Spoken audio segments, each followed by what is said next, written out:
ఒక మనిషి పాడయ్యాడు అనడానికి కానీ, ఒక మనిషి ఉండవలసిన పథంలో ఉన్నాడు అనడానికి కానీ ప్రమాణం ఏమిటి? ధర్మం. ఎవడు ధర్మాన్ని పట్టుకున్నాడో వాడు సక్రమమైన మార్గంలో ఉన్నాడు.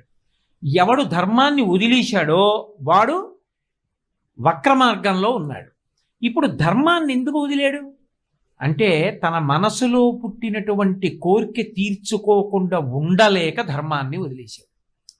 ధర్మమా కోరికయా అంటే, నాకు కావలసినది కోరికయే, ధర్మంతో సంబంధం లేదు. ఏమంటే ఇది ఈశ్వరుడు కదా మరి భావ ప్రచోదనం చేస్తున్నది అంటే, ఇక్కడ మీరు ఒక మాట బాగా గట్టిగా పట్టుకోవాలి. మనిషిని వాసనా బలం పట్టుకుని ఉంటుంది. వాసనా బలము అన్న మాట మీకు తేలికగా అర్థం అవడానికి నేను ఉదాహరణ చెప్తాను. నేను ఎప్పుడూ మామిడి పండు తినలేదనుకోండి, మీరు నాకు మామిడి పండు అంటే ఇలా ఉంటుంది